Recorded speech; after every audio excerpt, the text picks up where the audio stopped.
Hello friends, welcome to our clinical study. दोस्तों, आज इस लेक्चर में हम लोग एक मजेदार केस डिस्कस करने वाले हैं। दोस्तों, कुछ दिनों पहले हमारे पास पेशेंट में एक फीवर विद चिल्स और कफ कोल्ड की हिस्ट्री लेके आया था। तो सबसे पहले हम लोगों ने उसको प्रॉपर एग्जामिनेशन करके उसके कुछ ब्लड इन्वेस्टिगेशंस और एक्सरे एडवाइस की थी दोस्तों। ठीक है। सो एक्सरे में यहाँ पे कुछ क्या क्या फाइंड आउट हुआ है हमें, ये भी हम लोग इस लेक्चर में देखने वाले हैं। सबसे पहले दोस्तों, यहाँ पे एक्सरे में क्या क्या फाइंड आउट करना चाहिए हम लोगों को नॉर्मली, ये सबसे पहले देख लेते हैं इंपॉर्टेंट क्या है। दोस्तों, सबसे पहले हमें एक्सरे में देखना रहता है कि ट्रकिया इन नॉर्मल पोजीशन में है क्या। ठीक है, ट्रकिया नॉर्मल प्लेन में है। इसी के साथ साथ ट्रकिया यहाँ पे डिवाइड हो रहा है दोस्तों, यहाँ पे। ठीक है, ट्रकिया यहाँ पे प्रॉपर तरीके से डिवाइड हो रहा है क्या, कहाँ पे डिवाइड हो रहा है वो भी देखना रहता है। इसको हम लोग कराना बोलते हैं दोस्तों। यहाँ पे जहाँ पे ट्रकिया डिवाइड होता है लंग्स की, यहाँ इसको हम लोग हाइलर एरिया बोलते हैं। ठीक है, इसको क्या बोलते हैं, हाइलर एरिया बोलते हैं। यहाँ पे हाई ऑक्सीजनेशन रहता है दोस्तों। जो ट्यूबरकुलर बैक्टीरिया वगैरह जो नोडल रहते हैं ना, सबसे ज्यादा वो हाइलर एरिया में पाया जाता है दोस्तों यहाँ पे। ठीक है, यहाँ पे ट्यूबरकुलर बैक्टीरिया या फिर ट्यूबरकुलर नोडल वगैरह यहाँ पे हाइलर एरिया में दिखाई देते हैं मैक्सिमम। ठीक है, बाद में देखना रहता है कि दोस्तों यहाँ पे एक्सरे का जो है ये कार्डियोफ्रेनिक एंगल क्लियर है क्या। ठीक है, ये कार्डियोफ्रेनिक एंगल क्लियर है क्या। इसी के साथ साथ कोस्टोफ्रेनिक एंगल भी क्लियर है कि, ये भी देखना रहता है दोस्तों यहाँ पे। ठीक है, क्या क्या देखना रहता है फिर यहाँ पे, ट्रकिया प्रॉपर तरीके से प्लेन लाइन में है क्या, ट्रकिया डिवाइड कहाँ पे हो रहा है। इसके साथ साथ कोस्टोफ्रेनिक एंगल प्रॉपर क्लियर है क्या, कार्डियोफ्रेनिक एंगल क्लियर है क्या। कई बार क्या होता है प्लूरल इफ्यूजन में वगैरह कोस्टोफ्रेनिक कार्डियोफ्रेनिक एंगल ब्लंट दिखाई देते हैं या फिर दिखाई नहीं देते। ये सब चीजें यहाँ पे देखना रहता है नॉर्मली। ठीक है, इसी के साथ साथ लंग्स फुल ब्लोन है क्या, फुल इंस्पिरेशन फेज में लिया है क्या।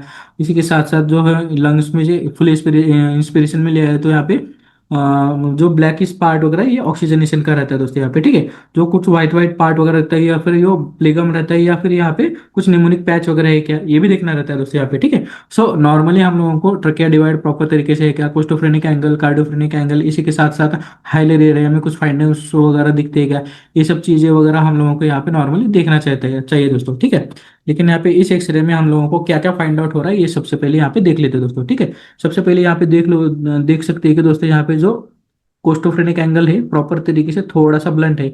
और यहाँ पे जो है एक निमोनिक पैच दिखाई दे रही है दोस्तों यहाँ पे राइट लोअर लोब में। ठीक है, यहाँ पे राइट लोअर लोब में थोड़ा सा निमोनिक पैच है। और जो है ब्रोंकोस्कुलर मार्जिन्स है ना, ये सब पूरा प्रोमिनेंट है। पेशेंट को कफ कोल्ड है ना, यहाँ पे कफ कोल्ड भी है और पेशेंट को जो राइट लोअर लोब में इंस्पिरेटरी क्रेप्स भी है। इसी के साथ साथ जो यहाँ पे कार्डियक जो एंगल है दोस्तों, यहाँ पे कार्डियक एंगल भी जरा यहाँ पे थोड़ा सा वाइडन है। इसको हम लोग थोड़ा सा कार्डियोमेगाली बोल सकते हैं, लेकिन कार्डियोमेगाली बोलने हमें डायग्नोस करने के लिए 2D इको पे देखना चाहिए दोस्तों यहाँ पे। ठीक है, एक्सरे में थोड़ा बहुत दिख रहा है कि कार्डियोमेगाली भी है दोस्तों। यहाँ पे एक निमोनिक पैच दिखाई दे रही है हमको राइट लोअर लोब में। इसी के साथ साथ थोड़ा बहुत कार्डियोमेगाली भी है। और यहाँ पे जो ब्रोंकोस्कुलर मार्जिन्स जहाँ पे जरा सा ब्रोंकोस में प्रोमिनेंट है। ठीक है, यहाँ पे मतलब जरा सा बलगम है। और एक अच्छी तरह से एक निमोनिक पैच हम लोगों को यहाँ पे दिखाई दे रही है दोस्तों यहाँ पे। ठीक है, सो इसलिए हम लोगों को ये एक्सरे प्रॉपर तरीके से रीड करना आना चाहिए। थोड़ा बहुत जो फाइंडिंग्स है उसको हम लोग क्लिनिकली कोरिलेट कर सकते हैं दोस्तों यहाँ पे। ठीक है, इसलिए हम लोगों को पेशेंट जो WBC काउंट है पेशेंट का 19,200 है, तो पेशेंट का ऐसा डायग्नोस होता है कि पेशेंट एक एक्यूट न्यूमोनाइटिस वगैरह है। इसको राइट लोअर लोब में अच्छा खासा एक न्यूमोनिक पैच है। तो ऐसे पेशेंट को प्रॉपरली तरीके से हम लोगों को एडमिट करके इसको IV एंटीबायोटिक्स वगैरह चालू करना पड़ता है दोस्तों यहाँ पे। ठीक है, सो इसलिए एक्सरे में हम लोगों को क्या क्या फाइंड आउट्स वगैरह होना है थोड़ा बहुत यहाँ पे हम लोग ये देख सकते हैं। ठीक है दोस्तों, ऐसे लेक्चर्स आप लोगों को अच्छे लगते हैं और इस तरीके से और लेक्चर्स आप देखना चाहते हो तो हमारा मौर्य पब्लिकेशन ऐप पे क्लिनिकल सीरीज चालू है, वहाँ पे आप अवेल कर सकते हैं। Thank you.